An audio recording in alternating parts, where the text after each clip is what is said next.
All right, everyone. Well, it looks like we got everyone we need. So we're going to be starting today's webinar right away here. Looks like I have a few more people throwing in chat. Thanks, guys. Glad that you can hear me. Appreciate that. So today's discussion, like I had alluded to, is going to be a continuation of a two-part series on becoming a digital ad expert. So my name is Mike. I work with Vendasta as a product expert, but between me and you guys, I do more sales enablement. So I work with a lot of our partners in developing the talk tracks, making sure that this product's a fit for them, and also making sure that we're finding the right clients to advertise with digitally. Because make no mistake, you guys, there's definitely going to be some great partners that would find a lot of value from our digital ad offering.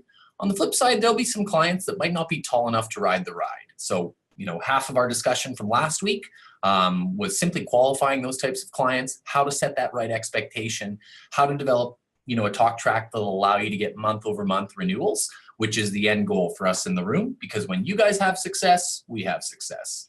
So we're participants, we're shared, in that journey. I want to make sure you guys find the most success because that equals to myself and my team doing well. So of course, we're in this together, guys.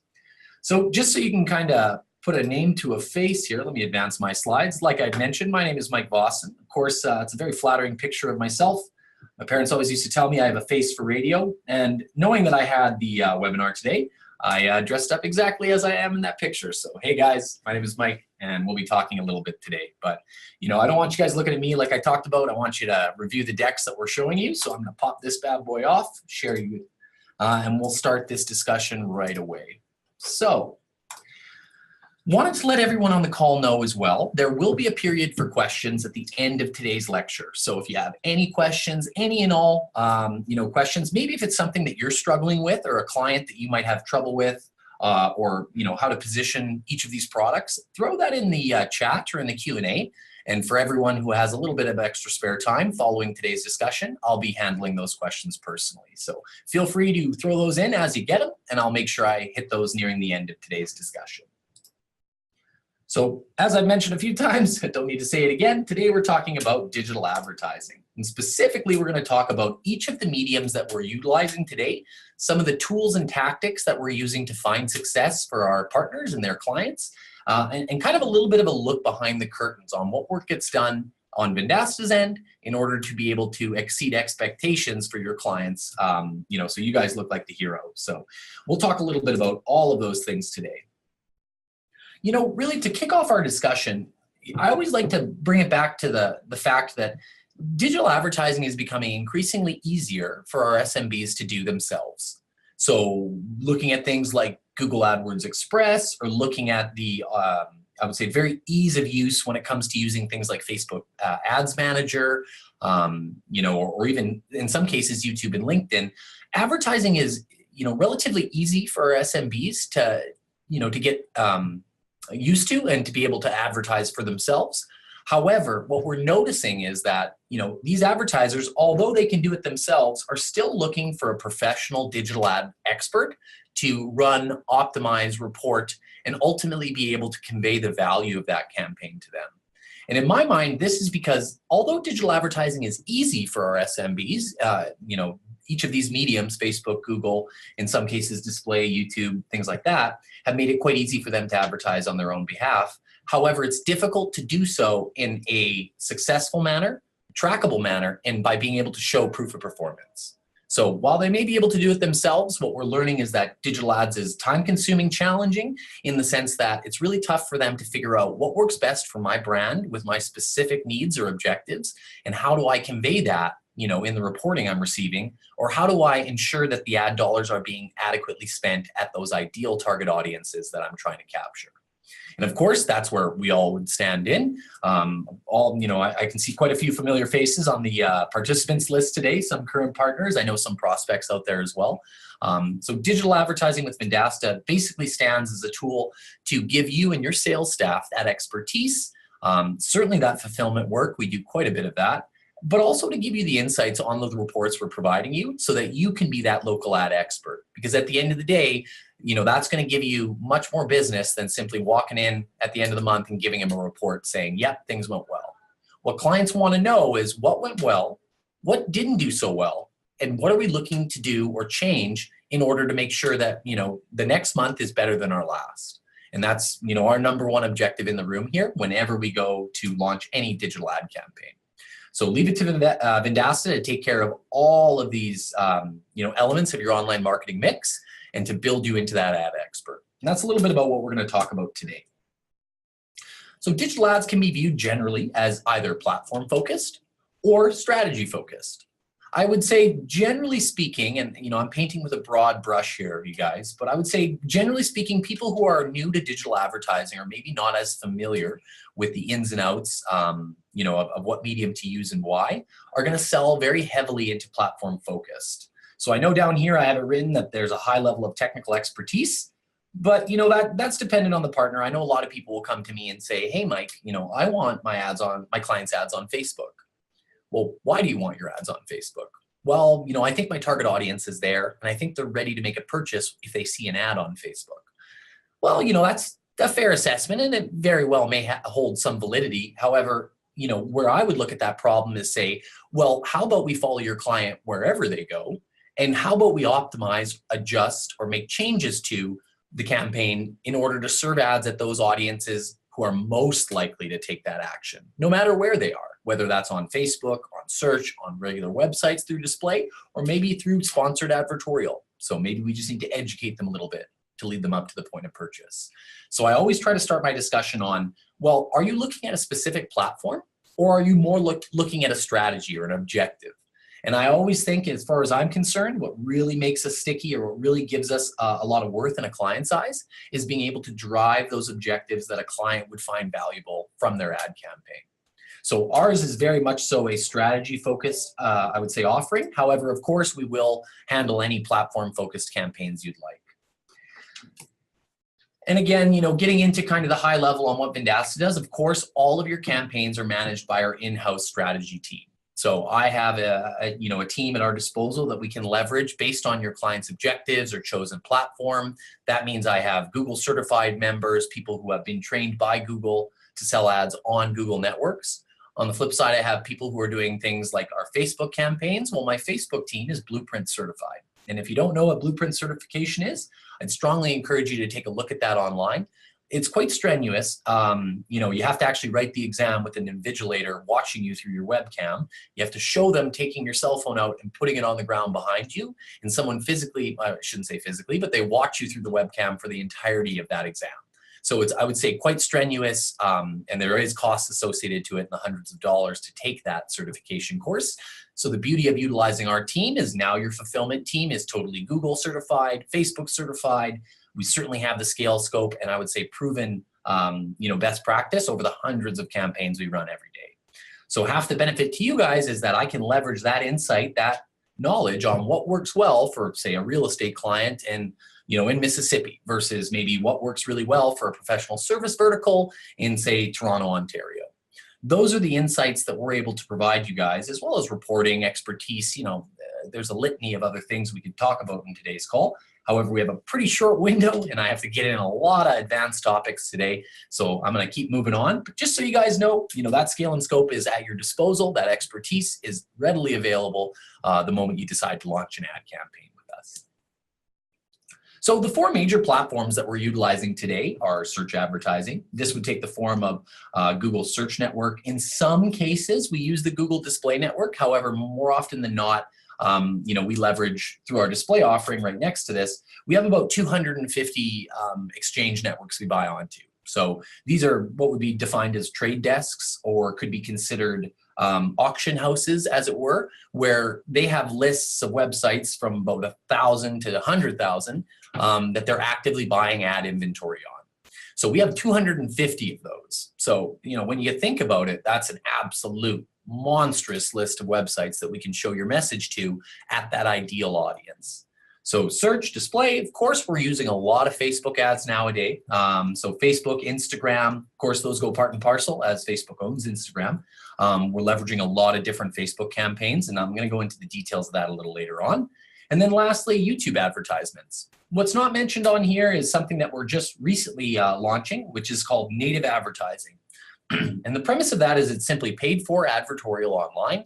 You're buying an article, used to educate your target audience on the worth of your product or service, or to establish your business as that product expert so that when they do go to the point of purchase, yours is the name they think of. These are utilized more heavily, I would say, for research-heavy verticals. You would never use this for, say, like a taxi company or a tow truck, because those are very reactive, I would say, verticals, where when you need one, you need one. When it comes to native advertising, that's about developing yourself as that product expert, giving the advice or insights to your target audience that'll soon become your prospective customers. So not included in there as native, but I just wanted to let you guys know we're doing that. And in the future, we're going to be exploring things like LinkedIn advertising, Google+, things like that. However, just for today, we don't necessarily have the business case or the, I would say the drive from our partners to adopt those platforms, but we're always looking at adding new platforms, continually learning how to better advertise across all of these. So a little bit of a recap from yesterday's discussion. So I'll try to keep this brief. And if this is all new to you guys who are joining the webinar today, I'd encourage you to take a look at the last webinar we shot last Thursday, Becoming an Ad Expert Level 1, where we discuss a few of these value-added components of our digital ad campaign. However, included in our digital ad, any digital ad campaign actually, is the creation of all the creative assets, proofing of that creative with you, as well as landing page creation and hosting. So in the event you have a client that maybe doesn't have a mobile optimized website, or maybe their website just isn't an ideal place to convert leads, my team will actually build and host a landing page for you and make sure we're funneling all those leads to the point of contact with the business. So if you get a form fill on one of the websites or the landing pages we create for you, I want to send that immediately to the business owner to show them that proof of performance. And that's something that's included in every one of our digital ad campaigns. We'll talk a little bit about where this might fit more neatly than other places, such as works great search with social, or display. Doesn't work as well with search because of website quality score, but we'll talk a little bit about that later. So more to that as we move on. So this is the meat and potatoes of kind of what we wanted to discuss today. We're going to be going into each of these ad mediums and talking a little bit about best practice. We'll talk a little bit about some of the tactics we're using and the ways that we're targeting your audiences based on the objective that your business owner is giving us that they would define a successful ad campaign by. So if this, again, is news to you, I'd strongly encourage you to listen to the other webinar where we talk about why is the objective so important to flesh out in that initial meeting. Because so long as I'm optimizing, adjusting, making changes so that I'm stretching those dollars as far as humanly possible while generating the highest volume of conversions, and that conversion would be any action online or in some cases offline a user would take in the basically moving to the point of purchase. We're always very focused on that objective. So we're going to talk about each of these individual objectives today, and I'll try to keep it brief because we're already about 15 minutes in. I'm sure I'm already running a little behind. So the first medium we're going to explore today is Facebook advertising. So we run Facebook ads on, of course, on Facebook, in-stream, generally right rail ads or ads along the side. I'm not seeing a lot of conversion there. Facebook did remove some of the other ad areas in which they'll serve ads. So I would say predominantly we're running Facebook ads in stream. So in the middle of your notification stream, that's where people spend the most time and the most attention. However, we're also doing things on Instagram, Facebook Messenger ads are definitely something that's possible, as well as Facebook Marketplace, which is a very, very fast growing aspect of Facebook's ecosystem that we're looking to leverage for maybe our e-commerce clients or for our clients who are trying to retail a product online. Important to consider, guys, again, kind of a throwback to our other discussion from the last week, but with the removal of third-party audience targeting or third-party data from Facebook's offering, basically brought around based on the 2016 US election, Russian meddling there, as well as Cambridge Analytica, Facebook has taken a hard stop approach on purchasing third-party data. Difference between, or what is third-party data might be a question that you might have. Third-party data is simply data that is purchased for use in targeting. So that's data that Facebook would buy from data aggregators, Axiom, Info Group, Newstar Localese, Centro, all these large organizations that collect information on how you browse, where you browse, and what you browse, and then sell that to advertisers in order to use that to target ads. With the removal of all third-party data, as I wouldn't say, clipped our wings on Facebook, but has certainly removed some of the really worthwhile targeting that we were previously, was previously available to us. Doesn't mean Facebook's a bad place for us to serve your ads. It just means we're not going to get that really nice in-market data, in some cases census data, websites visited, purchases made online, content viewed online outside of Facebook's platform. So Facebook is only going to utilize first-party data or data that they have collected from, from their own clientele or active users on Facebook, on Facebook's network. So important to consider there. Doesn't mean it's not worthwhile, you guys. We can still target, with an ad. I think there's still something like 1,200 different targeting options on Facebook, but it just means we lost a little bit of that worthwhile data. So important to consider as well, you guys, this is a question that I handle multiple times a day, is the ads that we're going to run for your clients, if you choose to have Vendasta take over fulfillment and execution of your ad campaigns, are going to be run from our owned and operated business manager. So that means your clients aren't able to log in on their own business manager assigned to their page and see things like audience insights, audience groups targeted, budget allocation, optimization of, say, that budget against those audience groups, etc. They would not have access to that. There's plenty of reasons for why we do it that way. However, let's just say, to boil that all down into a single point, significantly easier for my coordinators to manage multiple campaigns in one sitting than it takes them to log in and out of individual Facebook Business Manager accounts. As well, it does a really good job of being able to, hide is the wrong word, but, we don't like to disclose, our management fee and yours unless you have asked us to do so with your client. So if we ran the ad accounts through your SMB's business manager, all of that information would be readily available. And of course, lastly, most importantly, I do not want to break white label. Half the benefit of you guys using our digital ad offering is that we operate underneath you. We are members of your team or of your businesses. The main goal there is to always keep that white label top of mind. So just something to consider because I have that question quite a bit. Of course, when we do ask for access to be able to advertise on for your clients through their brand, that access will always come through our white labeled account, Digital Agency. So all you have to tell your clients is, hey, my team wants to advertise a message on Facebook from your business page. To do so, we're going to have to impersonate you when we go to serve those ads. So if you wouldn't mind, please accepting Digital Agency's request to become an admin or a manager of your digital ad account. So usually not a problem, but just important to mention. One thing I did want to talk about briefly, and I'll touch this in a limited sense, is that Facebook utilizes dynamic pricing. So by that I mean Facebook's smart enough to understand that the value or lifetime value of one, say, user looking to buy a pizza versus the lifetime value of someone who's looking for auto injury attorneys is going to be drastically different. And for that reason, Facebook's going to charge you more money to advertise to those clients that have a much higher lifetime value. So as we know, average auto injury, well, as we may know, the average auto injury client probably has a lifetime value north of about $5,000 to $10,000, whereas the average pizza pie, depending on where you're buying that from, is going to run you anywhere from $20, up to $50. So Facebook knows that each of those audience groups are slightly different.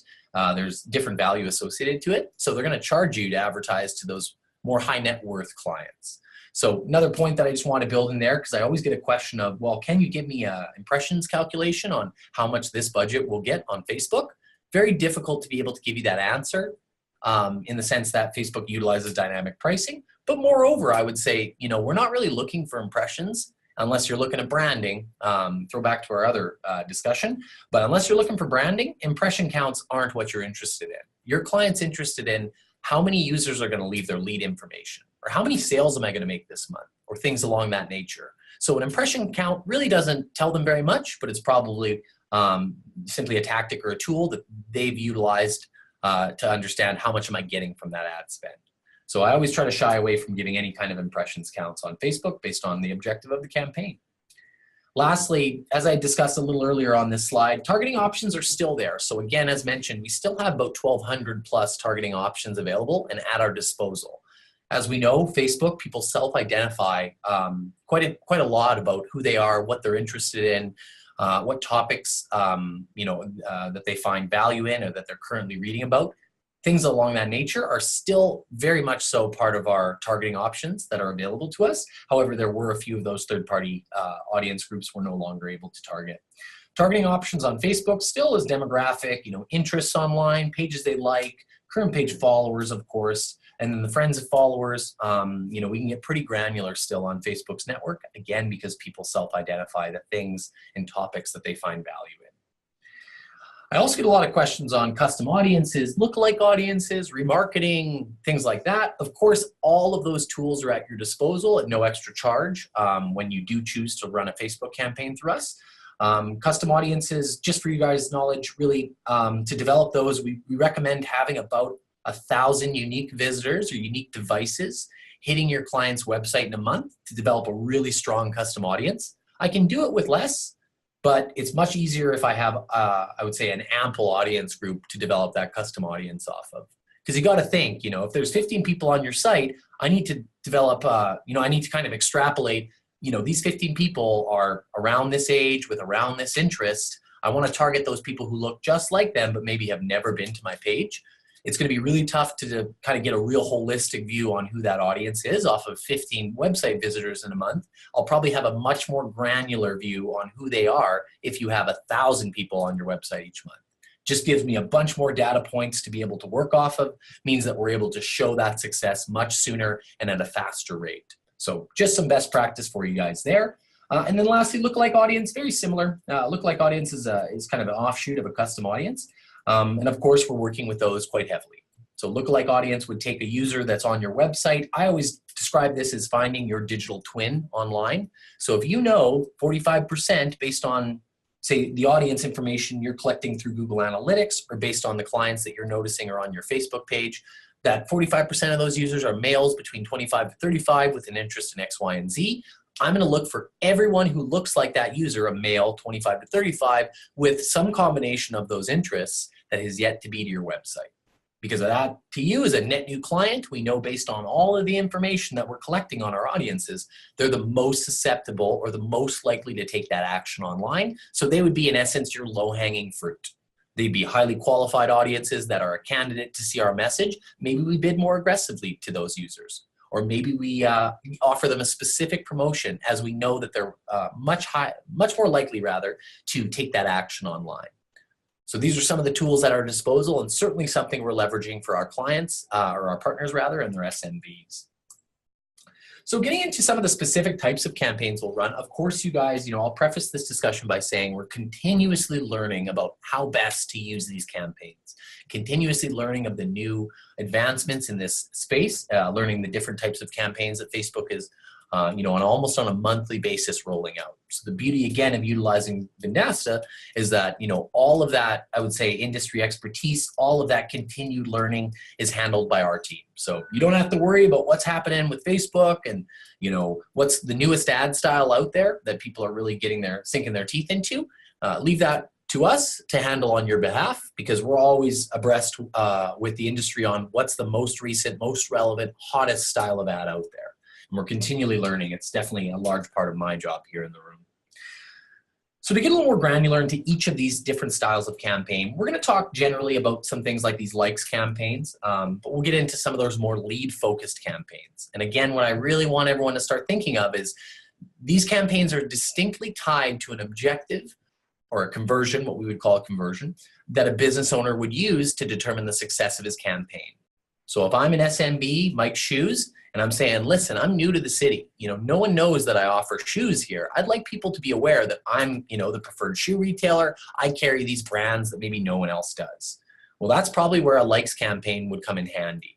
Because of course, with a likes campaign, the goal of that is to target people who, based on their previous interaction with similar brands or based on, the actions they take online just generally, are basically, they're most likely to like that Facebook's brand online or share that to their friends and following. And of course, that's extremely useful because as people like, share, comment, react on a post, it opens that post or the ad up to their own internal following or their friend group. And all of those impressions or instances in which your ad is shown is 100% free. So if a user likes, comments, shares, reacts on that post, guess what? You just got not only a brand ambassador, but you also got a pile of free ad impressions. Oh, and the added benefit, people's engagement or conversion goes up when they see an ad shared from one of their friends and family, as opposed to an ad that might be shared by a brand, right? I would trust, an ad that my mom shared with me more than I would trust the brand sharing that ad with me, right? So really useful, and we utilize these quite a bit with a few of our partners. Calls to action, on these types of campaigns are usually going to be click to like that Facebook page or click to share. Things along those along those lines are the predominant call to action we would use in a likes campaign. Probably more interesting to a lot of you on the line, especially those who work with traditional retail or e-commerce websites or clients, is an offer ad. So offer ads are basically an ad that is targeting a specific user that you've outlined to receive a coupon or an offer that they can redeem in store or online. If we want to dive into the nitty gritty, offer ads can be segmented 3 ways: through traffic, conversions, or store visits. However, at the end of the day, the ultimate goal is to give that user, that targeted user in your area, a specific promotion or offer so that they can save it and then use it at a later date. So important to consider with an offer ad. The nice thing about those is that once a user saves the offer, that offer ad will actually remind them based on a few factors, even if they're in the area of the SMB's location. So based on location services or triangulation of your cell phone signal, if I know that you saved an offer for Mike's Shoes and you're 20 feet outside of Mike's Shoe Store, that Facebook offer ad, assuming they have their alerts set up on their mobile device, will actually push a message to that user saying, hey, don't forget, you saved that coupon for 20% off. Mike's Shoes is right there. Maybe you want to go in and make a purchase. That offer ad will also remind that user prior to that offer expiring. So what we'll see is the user will save that offer. Maybe I forget I saved that 50% off the entire purchase coupon that I saw on Facebook, but it'll remind me a couple days prior to that coupon expiring that, hey, don't forget, this coupon is going to be expired in a few days. Want to make sure you go in online or in person to make that purchase prior to losing that deal. So as I mentioned before, offer ads can be traffic, conversion, or store visits. Traffic is simply trying to take a user and drive them either to the website or to the Messenger app so that they can then say, hey, I got this coupon code, how can I use it? Conversions basically allows us to place a tracking code, if it's an e-commerce website, on their website and track all users who use that coupon code and made a purchase online. Very easy to track. And then lastly, store visits. This one's a little more difficult to track. However, assuming we're using unique generated coupon codes, or in some cases, they don't even have to be a unique code like 20% off. As soon as the user comes into the store, presents that code, of course, the SMB can track that. And depending on the technology they're utilizing at the till, we might be able to track that as well in our reports. So again, big takeaway here, guys. I'm trying to show that proof of performance, more than just clicks, impressions, click-through rates. Great, nice to have them, love to see really high numbers there, but ultimately hollow in the sense that they don't show me someone took an action online. What I want to do is I want to show that business owner, you spent $500 with us this month, and I generated $1,500 of sales for you. Because how do you walk away from a digital ad campaign that shows that return? The short answer is you don't. Link click ads are one of the more common types of Facebook advertising campaigns we run. These are simply website links. So the goal here is to drive an audience to a specific page off of Facebook's network where they could learn more, make a purchase, download brochures, buyer's guides, or contact your SMB. This might be something like building a link that goes to a landing page. Maybe it goes to your client's website or e-commerce site, and then we can track the actions they take there.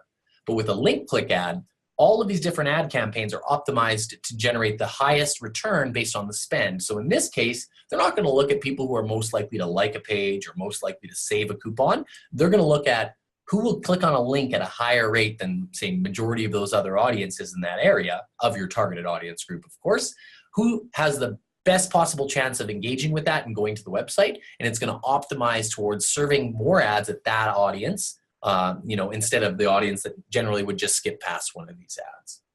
So this is great for driving traffic to your website or landing page, as I had alluded to earlier, to convert. And of course, works really, really nicely with our e-commerce campaigns, because that's where I need to drive the traffic to make a purchase. So want to try to make sure I make that a very seamless, transition from Facebook to the website to make a purchase. So we do quite a bit of link click actually campaigns in the room here. Reach ads are ads that are designed to hit the maximum number of unique visitors. And when I say unique visitors, what I mean is unique devices. So your cell phone, your tablet, your computer are unique devices. An impression is the amount of times the ad is shown. Unique visitors is the amount of people who saw the ad, generally speaking, of course. Assuming you don't have like, 3 or 4 cell phones like you're a drug dealer or something. We assume everyone has one phone, so one unique visitor is one person. So reach campaign is looking towards optimizing towards the maximum number of unique individuals. So with a reach campaign, there's going to be things like frequency caps put on that. So I only want this ad shown to my ideal target audience 1 or 2 times. And after they've seen that ad 1 or 2 times, assuming they haven't taken an action, they're no longer a candidate to see that ad. So this is used predominantly, I would say, for branding. I think it works really well, especially on Facebook where people are likely to like, react, share, or respond, comment on a post. Works really well to get that organic or unpaid, I would say, interaction with your brand. Works really, really well to get those unique eyeballs on your actual business page and then drive them to the point of conversion. So again, as mentioned, the goal is to reach the highest number of unique users in the optimal amount of times to allow that message to sink into that audience. Lead ads are something that's relatively new. I think it's only been about a year or so that we've offered lead ads, or Facebook has offered it, I should say. Lead ads are really useful for those clients looking to generate lead information. The name is, you understand what a lead ad is just by reading the title, right? So a lead ad is an ad that will populate. So based on whatever the messaging is, if you're interested in, say, in this case, this university's, what is this, a college program? Yeah, performing arts and communication. If I'm interested in sending my lead information to that business owner to learn more, lead ads are a perfect tool to be able to do so. Because what will happen in a lead ad is as soon as they click learn more, that button at the bottom there, basically within the ad, a lead capture form will pop up. They don't even have to navigate out to their newsfeed. That pops up automatically. And depending on, I would say the fields you'd like built into that, and there has to be at least 15 to 20, I believe, plus custom fields that you can build your own.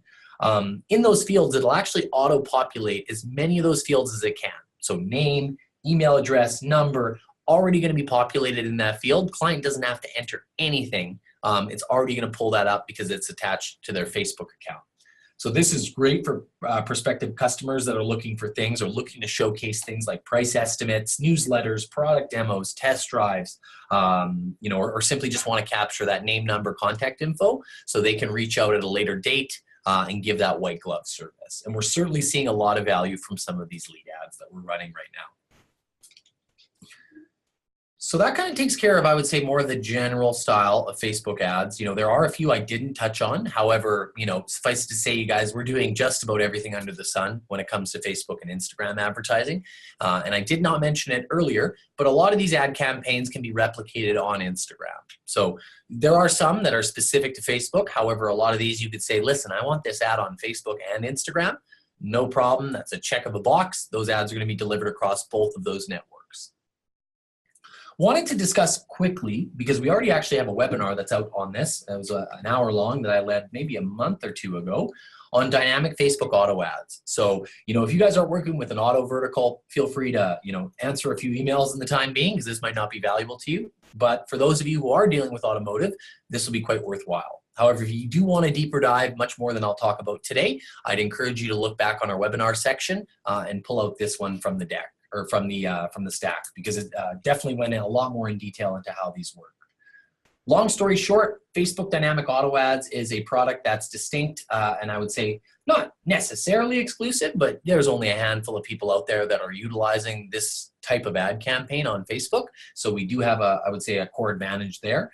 But a Facebook Dynamic Auto Ad is basically, if I had to put it into one sentence or less, dynamic creative or real-time creative for real-time audiences. So I can give you an unlimited amount of creative for an unlimited amount of audiences that we're targeting, in real time. So as that page loads, the ads that I'm shown here, as we're looking at on the screen, are vehicles that I've indicated based on my browsing history or the actions I've taken online are vehicles I'm interested in purchasing or I've recently reviewed. So what's great about this? Well, as we know, custom messaging for a custom audience will always increase the lift or the conversion with those audiences. Great example of this is I got targeted last week for maternity wear.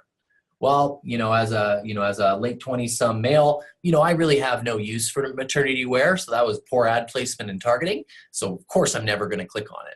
However, had I received an ad like this, say looking at that four-door beige or silver SUV, that based on the last, say, 15 days of my website visiting, I've noticed that I've looked at 3 or 4 of these because I'm ready to make a purchase. Receive an ad from that auto dealer on Facebook showcasing that vehicle or complementary vehicles, I am much, much more likely to take that action and engage with this ad. So the long and short of this, again, guys, I'm going to try to truncate this because I know this might not be relevant for a lot of you on the call. Long and short of this is it's a pixel-based or a cookie-based ad serving. So a small line of code goes on the auto dealer's website. Every day it scrapes or pulls all of the inventory, the active inventory on that page, and it has that as an option to be shown in these ads. And then what it'll do is it'll look at each user that are either on the client's website, your auto dealer's website, what vehicles they looked at, or those users who maybe haven't been on your client's website, but we're looking at their local competitions. So if I'm on, Mike's Auto and I looked at 3 used beige SUVs, when I go to Facebook, I want to only see those models in that Facebook ad. And of course, this tool in real time will build an ad, populate it with only the vehicles that I'm interested in, and serve that ad at those users when they're on Facebook.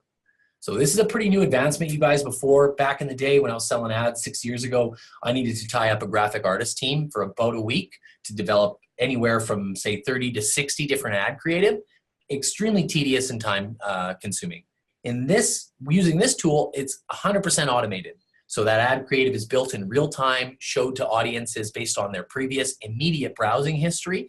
I don't care if you were looking at these vehicles, say, 2 months ago, you're no longer a candidate to see this. I want only those people who have looked at one of these vehicles in the last, say, 15 to 20 days, or maybe even shorter than that, because of course, all that is custom. I want to skip over a few of these slides in the essence of time. So if you guys are interested in dynamic auto ads, strongly encourage you to take a look at that webinar series. And of course, last thing I wanted to mention, we take a lot of the liability out of the picture of us not performing. So of not generating clicks for you.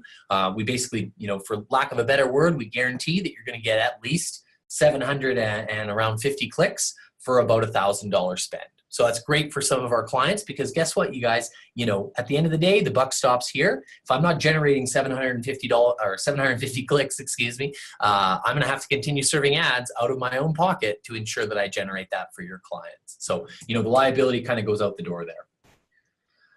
Jumping back into general Facebook targeting, we're always going to be very interested in adding coding, pixels, tracking tools on your client's website, landing pages, e-commerce sites, so that I can prove that performance. One of the tools we will use, and it's one of the many, is a Facebook pixel. So I know a lot of you are probably fairly familiar with utilizing a Facebook pixel already. It's been around for quite a while. This is used to develop things like site retargeting, lookalike audiences, custom audiences, and of course it's used quite heavily to measure conversions. So like I alluded to in the last discussion last week, it's not enough to show good impressions, clicks, click-through rates. I want to be able to conclusively or with a high degree of certainty tell that business owner this campaign was a resounding success for these factors that you told me were valuable to you. So I drove 50 calls to your business, and I can show you that I had those users call, whether they did it off the ad or went to the client's website through our call tracking. And I can show you conclusively, I can even have you listen to the calls if you want, and show you that value in that ad campaign. So really, really important, you guys. I have some partners that say, listen, I don't really want to bother my client with placing tracking codes or pixels on their site. It's making it very difficult for us to show that proof of performance when I can't show them the return they're generating. And most of that return will be, I would say, found on their website from an audience hitting that site, taking an action online. So definitely something we're going to be very interested in utilizing. This is probably one of the larger topics that most of our partners are going to be interested in is Google advertising or search advertising. We love search in the room here because unlike display, social, YouTube, native advertising, search advertising is traditional pull-based marketing. So when I say pull-based, what I mean is the client is requesting a service provider, whether that's a product or a service, instead of being targeted to receive that message. So the difference is here, I'm looking for a shoe retailer. So what better place to have our ads shown than against a user who's actively searching for someone who's selling shoes versus someone who's on Facebook and based on their previous browsing history, likes, things along that nature, are a candidate to see the ad. So what we see with search over and above any other ad medium is it's the best at driving conversions or actions online because people are actively searching for it. And what's also important with search is looking at how people search is an extension of how they think. So being able to kind of diagnose what are people searching for, what's generating the most value, where am I going to find a sweet spot, for me to have my ads shown so that I can get the best bang for your buck is what we do best in the room here. So, the long and short of this slide, guys, we're using bid management tools, keyword estimator tools. I have a Google certified team whose only job is to set up campaigns in search and to ensure that month over month, day over day, you're receiving, your clients, I should say, are receiving a tangible return on their investment. And that's something that we're always interested in. So we utilize things like automated bid and budget management. We'll utilize things like, we're doing daily testing to make sure that we're cutting out any bot fraud. So this would be, robots clicking on your ads, driving up your cost. It's some shady, black hat kind of search tactics, but there are some companies out there that'll do that. So we're always testing for that. We, of course, are very interested in analytics integration. So Google Analytics, the free to use reporting tool for your clients' websites. The best possible campaigns are looking at traffic on our end. It's like counting cars through a tunnel, I always say. I want to know how many cars are going in. I'd love to get it from the partner or the client. How many cars are coming out of that tunnel? That gives me a holistic view on what's happening, what's working, what's not. And of course, that's something that we're very interested in building into our reports. So we'll fully integrate with your client's analytics and make sure we're tracking those actions online in the reports we provide you. And of course, as mentioned, you guys, we do just about everything under the sun. So we're doing things like click to call, call out links, these structured snippets, things like location extension, tap to map, things along that nature. We're heavily utilizing, I would say, when it comes to search. Because if you guys are looking at any of your clients' website statistics, you'll see that generally speaking, 40 to 70% of their web traffic is going to be driven from mobile devices. With the increase in mobile proliferation, across the States as well as Canada, South Africa, Australia, the UK, the amount of adoption with smartphones is, it's month over month, year over year, increasing exponentially. Most people are going to do these searches on their cell phone while they're out and about ready to make that purchase. So I want to make sure that when we're serving ads that, I'm leveraging the fact that they're on their cell phone out and about, so that I'm using the right extension or the right tactic through search to drive that user to the point of purchase. I'm wondering what else would be useful with our search campaigns. Last thing I might mention, you guys, I don't like to ever promise a return at the offset of a digital ad sale, because at the end of the day, like our last lecture, the large determinant of what will drive success is the offer, the urgency behind the offer, the call to action used, all of which are outside of our control. You guys got to think of even any ads that you've seen. If you see an ad for a realtor that says, I buy and sell homes in your area, are you going to click on that ad? Probably not. It doesn't even matter where that ad's being shown. At the end of the day, there's no urgency. There's no perceived value. Why would I ever click on that? I know realtors buy and sell homes. I know I could go with just about anyone. I'm going to go with the guy or the girl who gives me the best possible deal. So with search advertising, we like to keep that in mind as well. Not only does it mean we need to make sure those ads are placed in the right areas, but I also want to make sure that, there's a strong call to action associated to it. But the lead up to why I brought that up is I would say, generally speaking, our team does a phenomenal job of running search ad campaigns. I would say most of the time we're doubling industry average benchmark click-through rates, usually able to find you a extremely, I would say, cheap cost per click. And keep in mind that in all our reporting, we're marking up the cost per click to the retail spend. So there's never an awkward question of, hey, Mike, I gave you $1,000. Looks like you're only spending $600 for me based on the average cost per click times the clicks that I'm receiving. Don't worry, we always build up the cost per click and make sure that that's in retail spend. But I would say, across the board, I was looking at a campaign yesterday for an auto dealer, about 50-cent cost per click. It's almost unheard of unless you're doing just branded search. Oh, geez, that leads me into a whole bunch of other stuff. So I'll try to keep this short because it looks like I only have 13 minutes. We utilize things like branded search. We utilize broad match, narrow match, exact match keywords, using things, like close match, there's a pile of ways in which we'll structure your keywords. We'll utilize things like max keyword bids. We'll optimize those keywords both on the human side. You'll have a coordinator whose job is to review those keyword lists, make sure we're only spending on the keywords that are driving value for you. But also we have the automated side or the programmatic side that is looking at those keywords in real time. So does a woman from 55 to 65 between the hours of say 5:30 and 6 p.m. at night have a higher propensity to click on this ad? And if so, the algorithmic or machine learned optimization would know during that time frame for that audience, I'm willing to bid just a little more because I know that they have a higher likelihood of engaging with that ad. So any of our search campaigns are subject to both a human and a more algorithmic, I would say, optimization that happens every second of every day as those ads are being served in real time. So, it's really tough to have a smarter ad campaign than that. I look at our coordinators to do more macro level changes, look at seasonality, look at trend analysis on what keywords or what ad groups are generating what return over what dates. I look at more programmatic machine learned optimization to be able to make those day-to-day, second-to-second adjustments on what works for what audience and where. So just so you guys know, all of that is at your disposal should you choose to utilize search through us. And search ads, probably about 40% of our ad serving of our active campaigns are search exclusive. And I would say, again, that's mostly because the objective our advertisers are asking for, leads, calls, things like that, are best utilized on a search network. And of course, if that's news to you, again, one last shout out to check out last month or week's webinar where we cover those topics. One thing I wanted to discuss as well is display advertising. Display kind of gets a bum rap, you guys. It's kind of like the Clydesdale of digital advertising. It does a lot of heavy lifting. It's about 24 years old now. The advent of display was 1994. So it's pretty, in the digital ad world, this is a grandpa. That said, the amount of targeting, especially now that Facebook has disallowed third-party data, the amount of targeting we can do with display is, there is no parallel.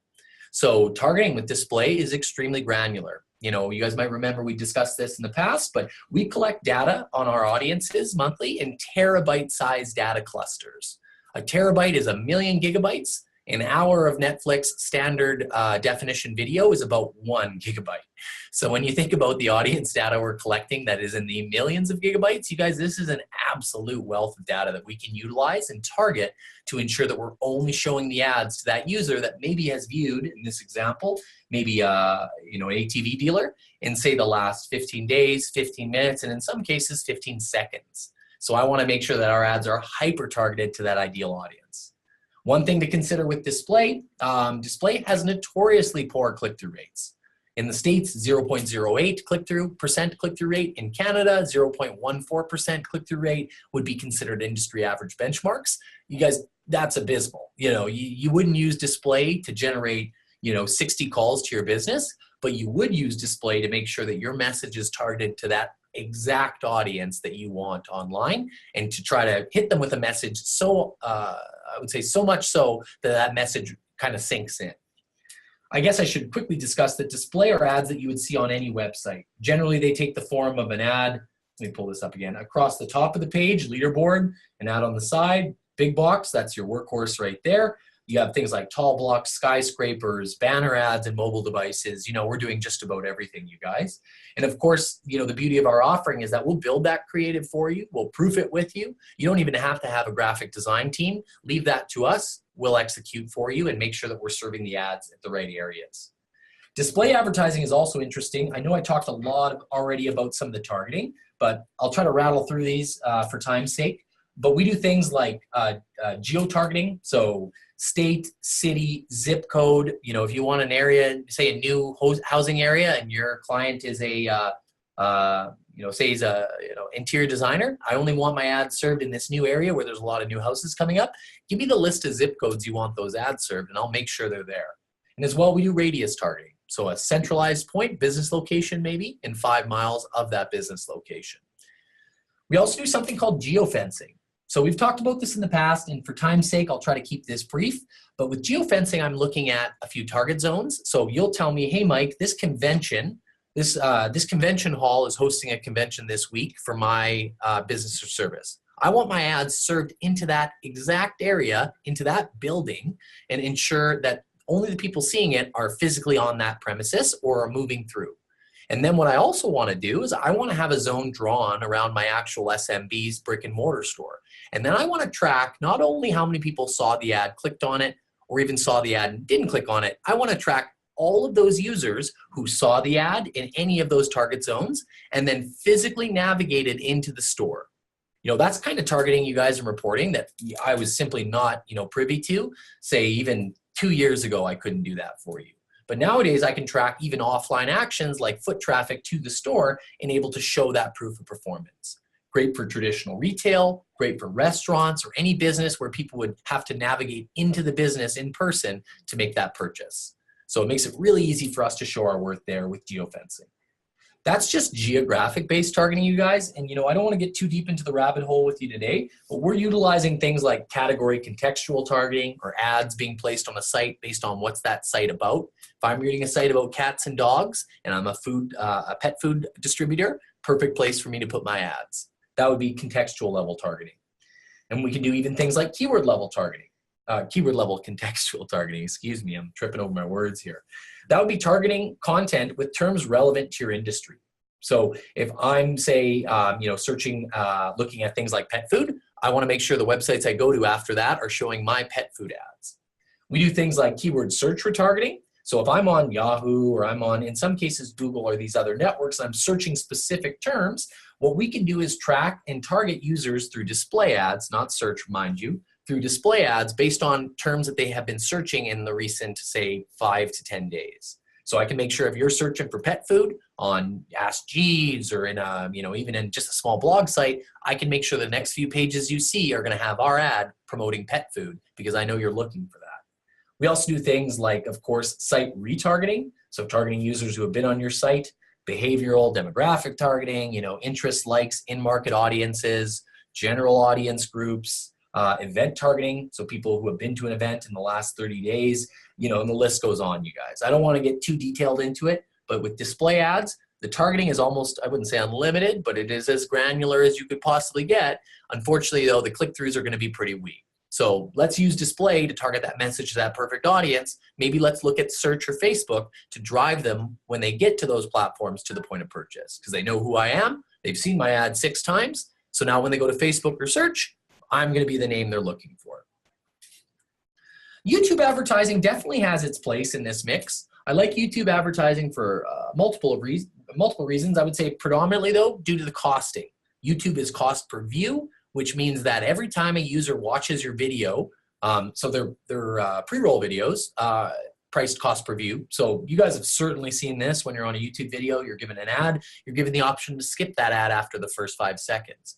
If you choose to do so, the advertiser yourself or the SMB is not charged for that impression. So that's an absolute free ad for you online at your targeted audience. And of course, targeting takes the form of demographics, interest, keywords they're searching on YouTube, or specific channels that they're viewing content on. So YouTube does really well in both a branding play, so I can get your message out, I can get you hundreds or thousands or hundreds of thousands of impressions for absolutely free because the vast majority of, well, I shouldn't say that, depends on kind of how engaging the video is. A lot of people are going to skip that video prior to it completing or not taking action on it. Well, you're not charged for that, so that's great. In the event they watch that video through completion or click or engage or leave the website to go to your client's site from that video, you would be charged. So beauty of this is that it works really well for branding, also really good for engagement. And consider with a video ad, looking at the data on Facebook, you guys, I can't comment on YouTube per se because it is a video specific channel, but on Facebook, the data that I'm looking at shows that we have almost a 5 times more engagement on a video creative than we do static. So a video ad is always going to be more effective than a static display ad or a single image online, simply because it does a much better job of passively promoting a message. It's not a single standalone image, it's a video with content and text. So of course, you're going to get a lot more from watching that for 5 seconds than staring at a picture for 5 seconds. And I'm pretty sure that is easily understood by all of us. One thing I did want to mention, you guys, with our display or YouTube offering, we don't create the videos for you. So we have quite a few, I would say, proven industry-leading vendors who will build video for our clients, for our partners, and your clients. However, that's something that's not included in our offering. So I'm unfortunately sitting here in Saskatoon, Saskatchewan. I can't, fly out and take that video for you, but assuming you guys have a video we can use and you can host it on your client's YouTube page, it works quite well, I would say, at both that branding and awareness. So we talked about this on our last discussion, talked a little bit about landing pages, but again, the beauty of a landing page is not only is it included in your ad campaign, but it does a really good job of funneling users to a point of purchase or to keep an offer exclusive to a select audience. So by that, I mean, if you wanted to serve ads at that ideal audience that's likely to make a purchase on your e-commerce site and you wanted to give them 30 to 40% off, I don't want to offer that ad to everyone on my website. So I can't put that on my website because people could naturally navigate there. I need another solution so that that audience is getting that exclusive offer only because they've been targeted with an ad. Perfect time to use our landing page. Or subsequently, have a client who maybe has their website built, say, in the 1990s. Well, that site's probably super dated, probably not, well, almost guaranteed not responsive or mobile optimized, which means that that's 40 to 60% or 80% of web traffic that's going to be on their website from their mobile phones is going to have a very poor user experience, and therefore will probably engage at a lower rate. So what we'll do is we'll create optimized, responsive websites like this, landing pages, in order to drive that specific call to action. And of course, every field on here is trackable.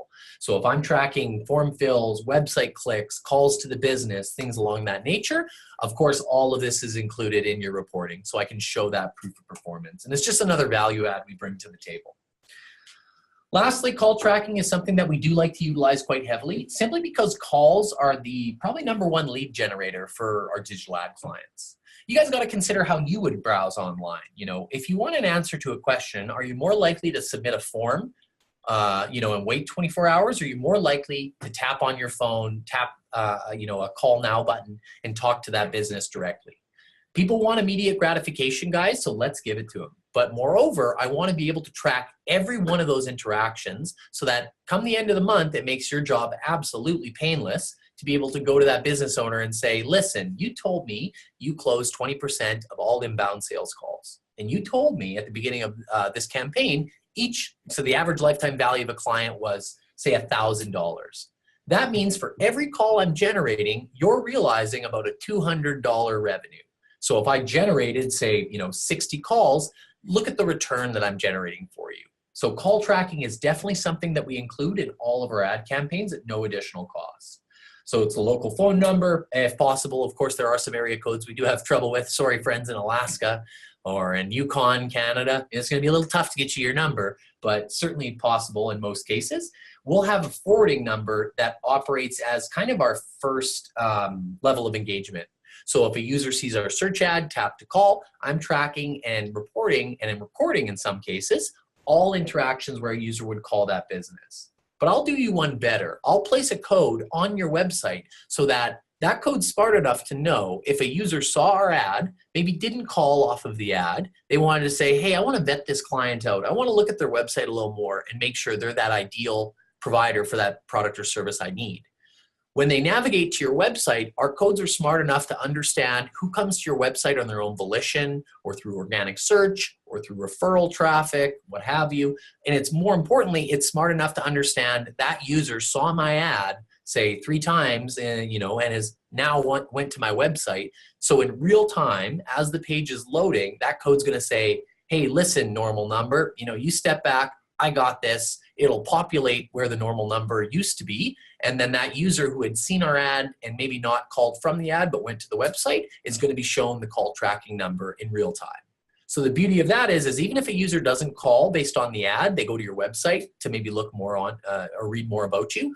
Our codes are smart enough to understand where did that traffic come from, and they know in real time to be able to replace the existing number with the call tracking number. So really, really worthwhile, you guys, because we're going to pull all of that detail. We're going to build that into your reports. We'll even give you the option through live dashboard reporting to listen to those calls yourself, or we can even pull you a call list of all of the calls generated and send that to you. And when it comes to calls and leads, or when it comes to generating that strong return in the form of either a form fill or a phone call, you're usually going to get about 4 times the amount of calls than you will form fills. And that's, again, tying back to people wanting immediate gratification on that answer. So we talk a little bit about that here, mention in here that, to do that, I do need code placement. I need the ability to have either a Google Tag Manager or our call tracking codes on your client's website. So really important to launching that campaign, I need to make sure I can put the necessary elements to track on the client's site. I think I kind of go over that here a little bit. I kind of hammer that point home. Let me get rid of that annoying pointer. So again, based on the objective that we're trying to prove, we're going to utilize one or all of these different types of codes. So that's things like retargeting, Facebook pixels, conversion codes through AdWords, display conversion codes, dynamic call tracking codes, things like that. Here, I take a pretty hard approach saying we may not launch the campaign until the codes are placed. Make no mistake, guys, I can launch a campaign without code placement, but truthfully, it's like shooting ourselves in the foot before a big race. We're not going to help ourselves at all. And if anything, it's going to make it really tough for us to be able to show that proof of performance, show them the actual tangible ROI we're generating for them. So really important to know, this is what I would consider digital plumbing pieces. You really want these in place prior to us launching your campaign. Another thing I don't mention here, but it is important, analytics integration. Something that we can offer our clients free of charge is our marketing expertise on the analytics on what is happening on your website once we drive traffic there. If I can have analytics integration, I can not only tell them, listen, 100,000 ads went out to 90,000 unique visitors, and I had 5,000 clicks. From those 5,000 clicks, you had 5,000 users on your site. Maybe 2,000 of them ultimately went to the point of purchase. I can't tell them that last part unless I have integration with their analytics or their tracking on their website. So that's really important, and I just think it's best practice. Let's give them a lot of information. Let's position ourselves as that expert, give them more holistic digital advertising advice. Oh, I can't believe I only made 4 minutes over time. That was impressive. I have a tendency to be a bit verbose. That kind of sums up today's, I would say, intermediate description of becoming that ad expert. Of course, there is an absolute pile of stuff we could have covered today, or some topics that we could have dove a little deeper into. However, I wanted to give everyone on the call a brief overview on some of the tools and tactics that we're using, some of the success we're finding. And of course, half the benefit of having us as your fulfillment team is that you can always book a call with myself, and we can talk about some of this stuff more case by case.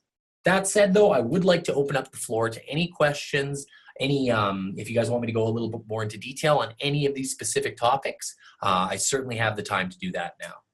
So let me just pop on my questions here and see what I got coming up.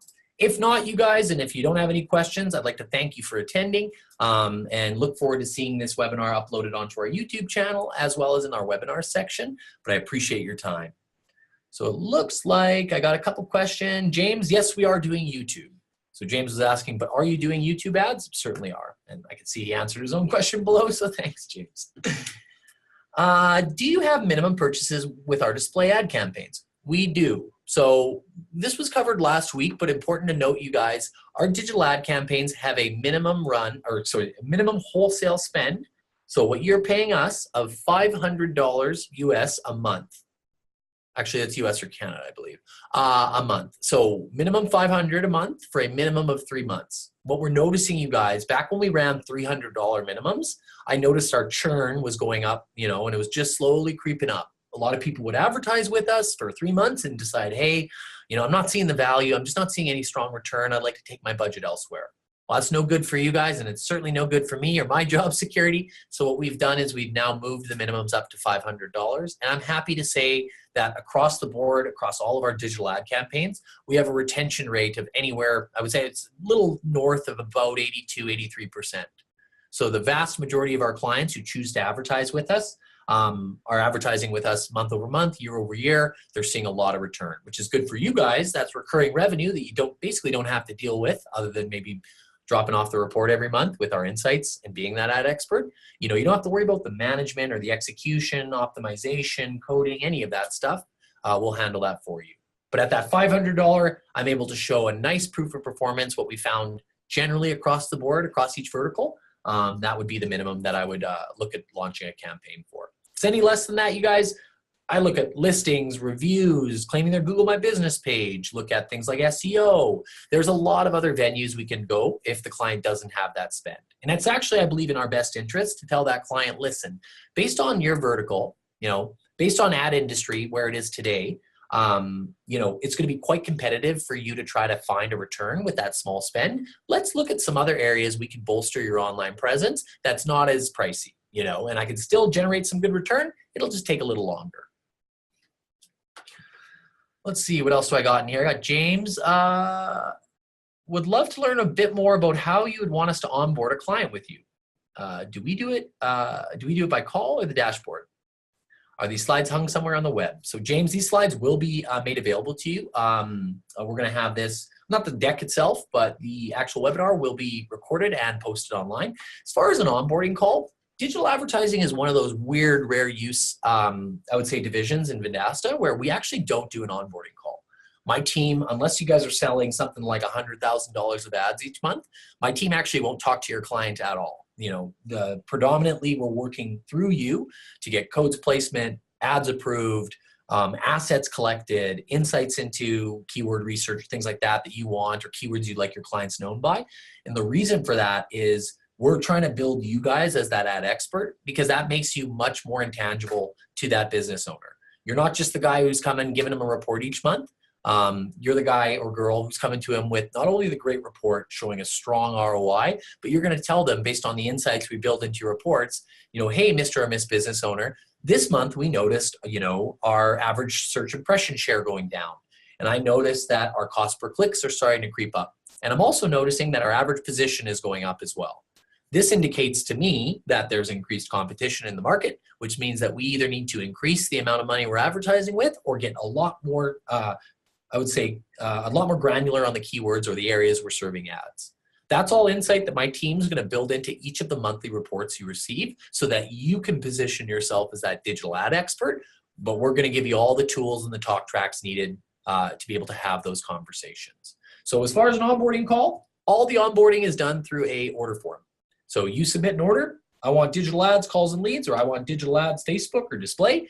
This is the objective of the campaign. This is the retail, wholesale price, run dates, you know, website URL, creative assets, call to action, all of that we source directly through the order form. And then your assigned coordinator will work exclusively through you or the salesperson to be able to flesh out the ad proofing, the landing pages, the code placements, things like that. So really building you guys up as that ad expert. Oh, you and me, not the client. I see that. Sorry, James, should have read that a little sooner. James says, oh, I mean you and me, as in myself and the partner, not the client. Certainly, James. Part of my role here at Vendasta is working with our partners. Of course, you need to be a pro partner or greater, I believe, to have access to ads fulfilled through Vendasta. However, you guys, you know what? It's in my best interest to make sure all of our partners are very digital ad savvy. So part of my job is to really educate you guys, like we're doing today, but also to book a call with myself. Maybe we can talk specifically about some of those cases that you're running. I can tell you what's working well with auto injury attorneys. We can talk a little bit about what medium works best and why. We just talk generally about how to position these ad offerings to our clients. Certainly that's part of my role here at Vendasta as the product expert for digital ads. So my job is to make sure you guys are finding success using the same talk tracks we would, because that means that you're going to sell more and therefore we're going to sell more. So we're all going to be happy. Let's see, do I have any other questions here? Looks like you guys, I don't have very much. So I'm just gonna pull up my chat one more time. I'm also gonna check my Q&A field, but no one usually asks in there. Okay, guys, perfect. So you guys, unless there's any other questions, I'm gonna stay on the line for another minute or so more. But if that's all, I wanted to say thank you again for joining me for today's discussion. I appreciate everyone's interest. And of course, I'll be staying on the line for a few more minutes here to discuss any other ad questions that you guys may have. Other than that, though, look forward to our next webinar next Thursday. And of course, reach out if you have any questions as well. Looks like I have one more question here. What is your wholesale CPM for display ad campaigns? That's a great question. We run a $6 wholesale cost per click. Or sorry, excuse me, cost per CPM, cost per thousand. So you could do some impressions calculations on that if you guys want. I believe Clicks, as in CLICKZ.com, does a pretty easy impressions calculator tool. So you'd be calculating a $6 CPM. Keep in mind, though, we will take 25% of the wholesale spend. So if that's, you know, a $6 CPM and our wholesale ad spend is, say, $750. Well, 25% off of that would mean we'd have, what would that math be? $562.50, I believe, would be the actual ad spend. So you do take $562.50. Yeah, that's right. By that CPM, cost per thousand of 6, to get the actual impressions count we'll generate for you. Again, you guys, I don't like to pitch by the impression, because unless our clients are talking about display, or sorry, branding, an impression is a wholly, I would say, baseless metric to pitch on. I could serve 1 million impressions and I could get you absolutely nothing.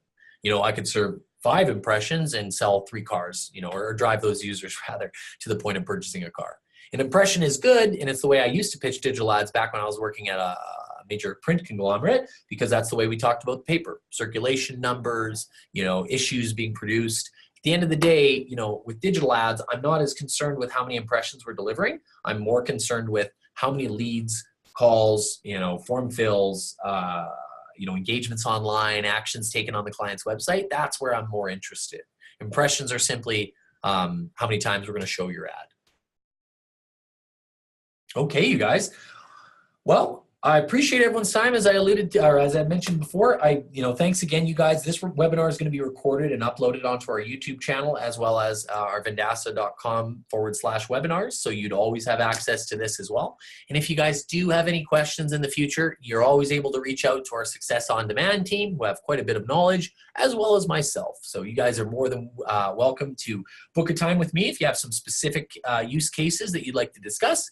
I don't have my contact info on this slide deck, but you can reach me via email at mvossen, that's M as in Michael, Vossen, V as in Victor, OSSEN @vendasta.com, and we can schedule a time to talk. But other than that, guys, I really appreciate your time and participation today. Thank you for all my attendees and the questions. You have some great questions, you guys. And I look forward to hopefully talking to you guys in the future, and good luck out there selling, you guys. I think with this deck, with this talk track, we're setting ourselves up for success. So again, at the end of the day, if you guys are finding it, I'm finding it too. So thank you for your time. You guys have a great day and enjoy the rest of your Thursday. See you later, guys.